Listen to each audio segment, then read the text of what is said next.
Olá, muito boa tarde. Está a decorrer a Semana dos Seminários, uma iniciativa da Igreja Católica em Portugal para divulgar o cotidiano dos candidatos ao sacerdócio e acentuar a importância dos percursos formativos que são propostos. Temas para analisar com o cônego Emanuel Silva, secretário da Comissão Episcopal, Vocações e Ministérios, hoje convidado do programa Eclésia. Muito boa tarde. Obrigado por estar neste programa. Começávamos precisamente por essa caracterização da iniciativa à Semana dos Seminários. Ela é proposta com que objetivos? Dois objetivos principais. O primeiro, promover e continuar a promover uma cultura vocacional, neste caso concreto, ligada à vocação ao sacerdócio. Um outro objetivo, o da partilha da Igreja, já que os seminários como instituições vivem muito da partilha das comunidades cristãs. Cultura vocacional, que cultura é esta? O que é que significa essa designação? Significa que ser Igreja é ser vocação, portanto, radicada logo no batismo, mas que depois esse batismo tem de florescer e aparecer em diversas vocações específicas, diríamos, de consagração. E é muito importante que a Igreja esteja desperta para esta sua identidade, porque é depois esta identidade, toda ela vocacional, que permite que alguns, batizados, possam sentir o chamamento para o ministério sacerdotal. E lá está, a cultura vocacional diz respeito a todas as vocações, não apenas a quem é... Diz respeito ao batismo, fundamentalmente, mas nesta semana o batismo que depois se concretiza no sacerdócio. Eu diria assim, tão batizados, que padres. Enfim, por esse percurso vocacional. Os seminários hoje, quando falamos dessa realidade, estamos a falar de uma proposta que é feita para rapazes, não é? A partir de que idades? Hoje qualquer idade, portanto, diríamos assim, pode acolher a proposta do seminário e a proposta da vocação presbiteral. Mas aliás, existe a vocação é ao sacerdócio, não há vocação a seminarista. Claro. O seminário é um tempo e um comunitário, um espaço de formação, de preparação, para verificar essa vocação, no fundo, e para formar todo o sacerdote. Há jovens em pré-seminário, desde os 13, 14 anos, mas há jovens em pré-seminário com 20, com 30, portanto, já com um curso superior terminado. Portanto, há uma amplitude muito grande de idades com que hoje se pode chegar ao seminário. Há necessariamente um tempo muito específico, normalmente é feito pela maioria a seguir ao 12º ano, que tem um tempo propedêutico, chamamos-lhe assim, um tempo de adaptação, de ambientação, de introduções gerais, diríamos assim, e depois que tem o curso de teologia, portanto, que normalmente mais 6 anos. E o tempo do seminário corresponde à parte curricular do curso? A regra geral, sim, embora não possa corresponder ao curso academicamente referido, porque depois, quando acaba o tempo de seminário e vida comunitária e mesmo o tempo académico do curso, é sempre possível, há sempre a possibilidade de fazer um estágio mais ou menos longo, também dependendo do acompanhamento pessoal que cada seminarista faz. E esse é o programa que existe nas várias dioceses em Portugal? Sim, com algumas nuances, mas é o panorama a nível de Portugal. Aquela realidade de ter casas cheias com alunos no secundário, por exemplo, já não se verifica? Dependerá do tamanho das casas, mas aquelas casas, aqueles edifícios grandes, os seminários muito grandes, cheios de gente, depois não se verifica.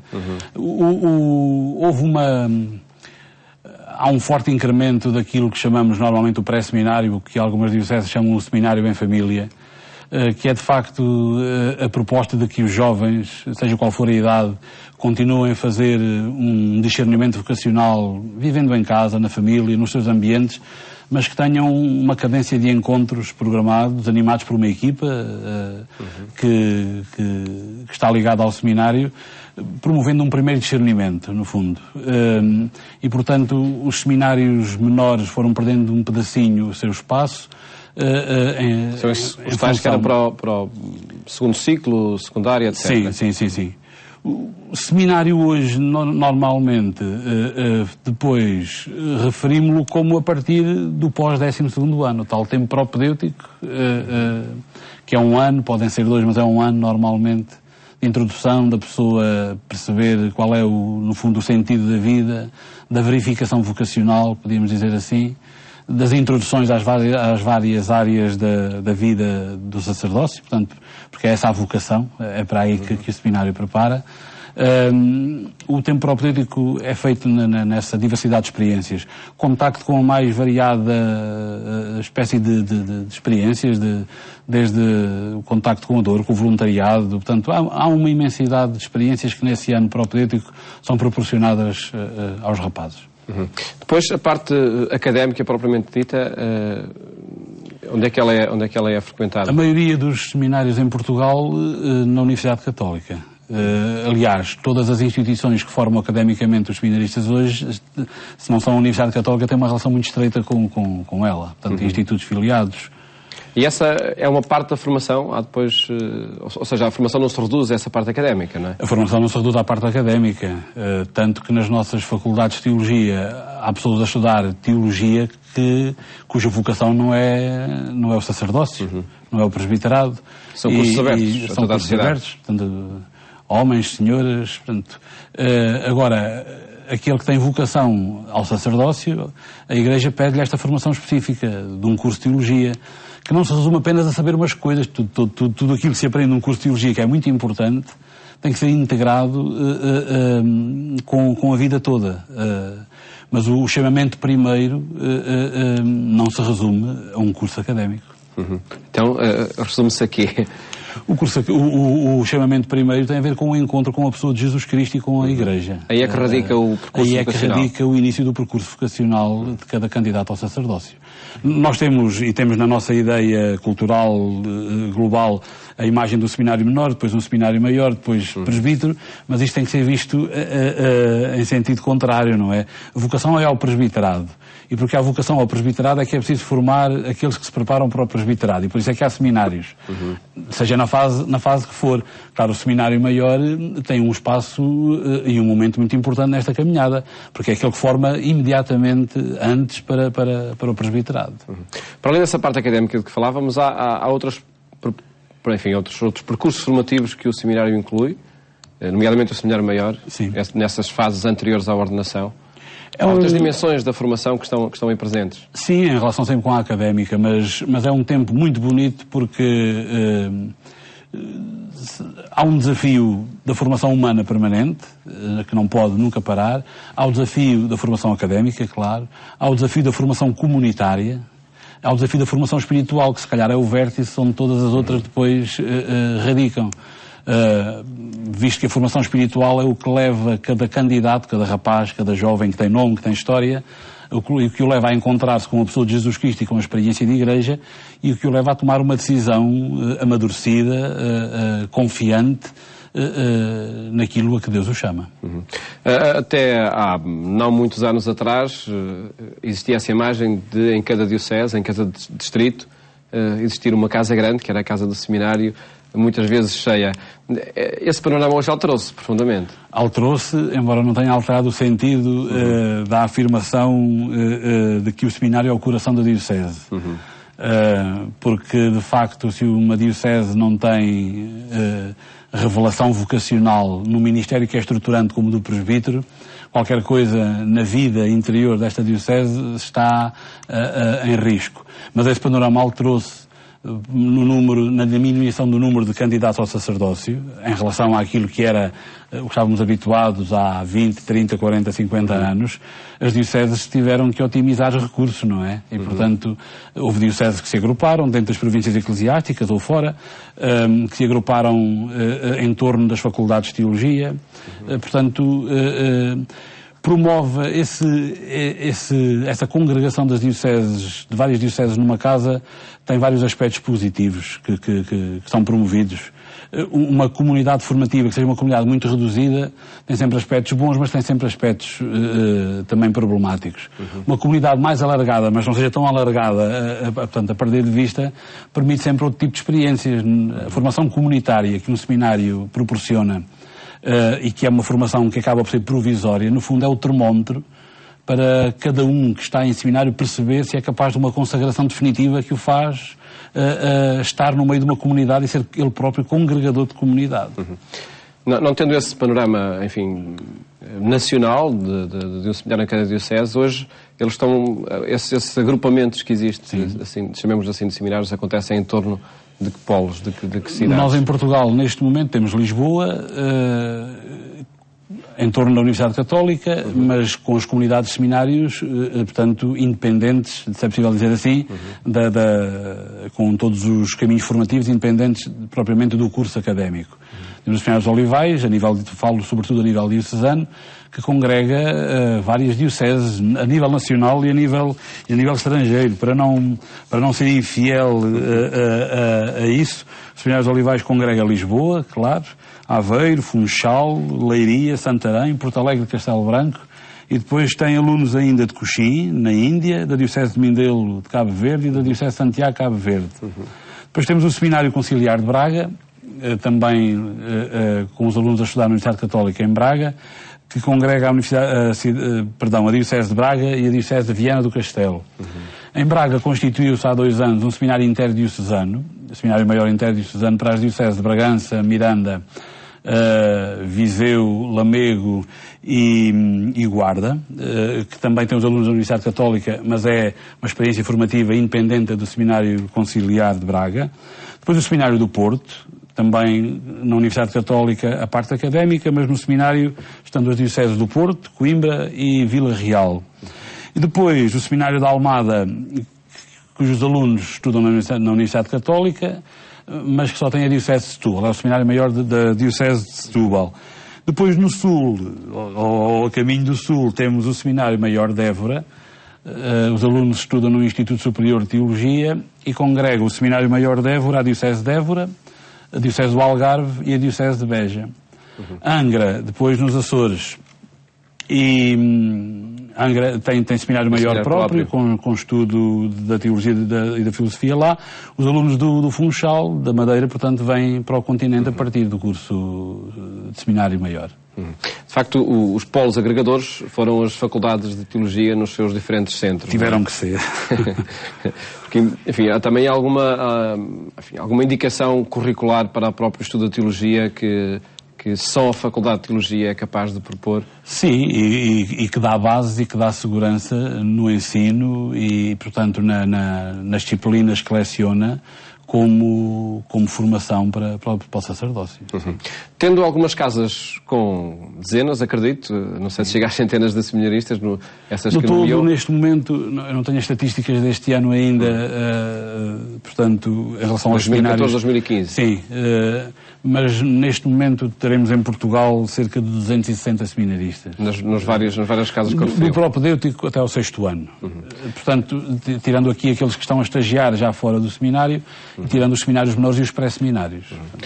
Muitas vezes, quando se fala em números, fala-se também em crise de vocações, crise de candidatos ao sacerdócio. Qual é a sua opinião sobre isso? Há, de facto, uma crise, há uma diminuição de candidatos?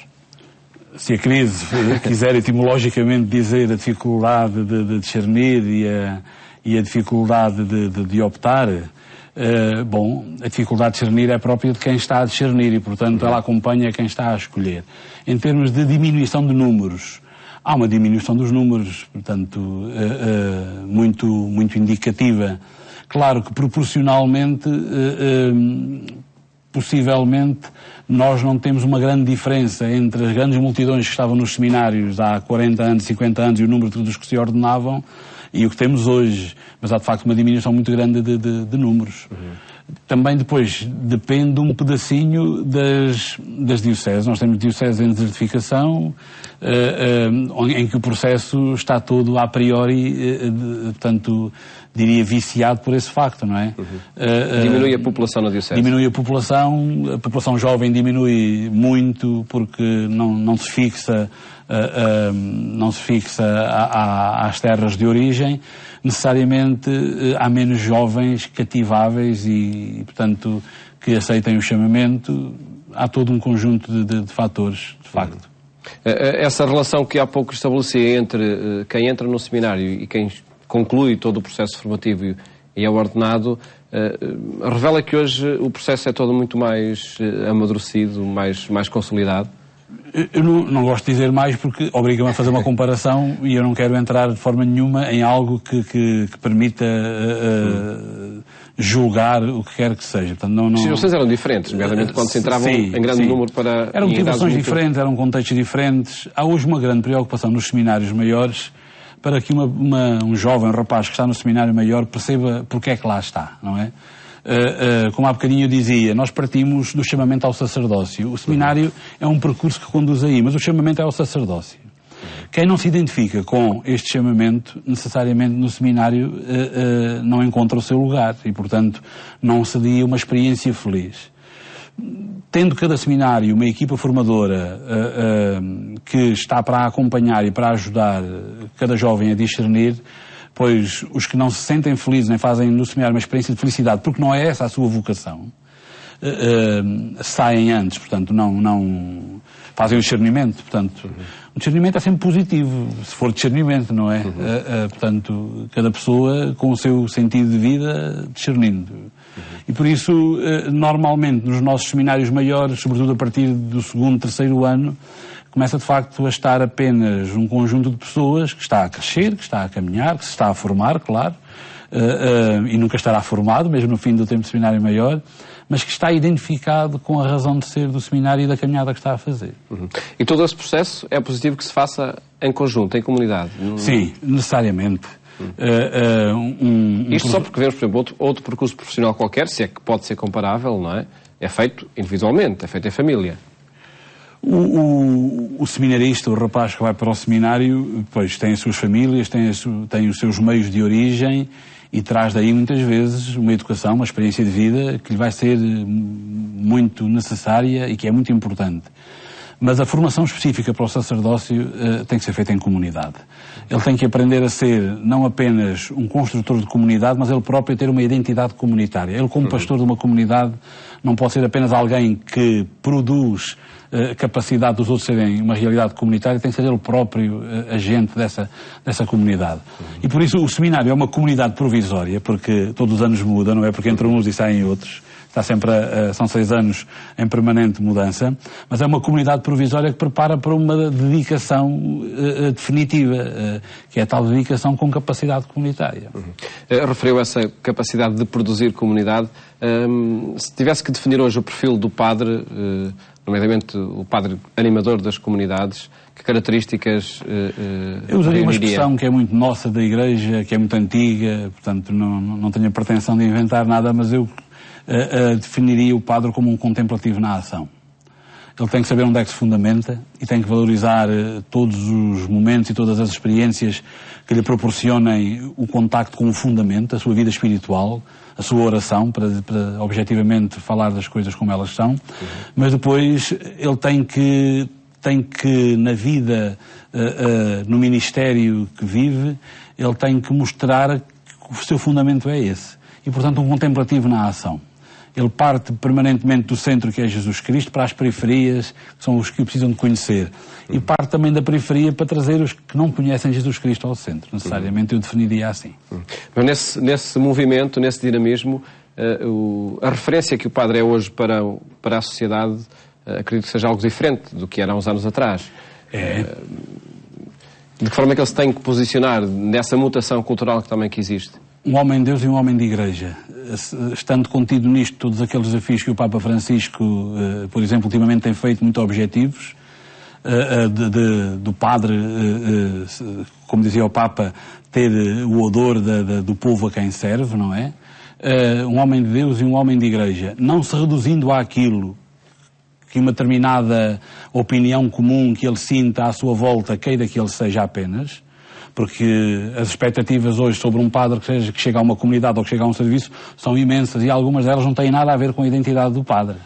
Portanto, ele não se pode resumir às expectativas que se fabricam à volta dele, mas ao mesmo tempo ele tem que as ter em conta.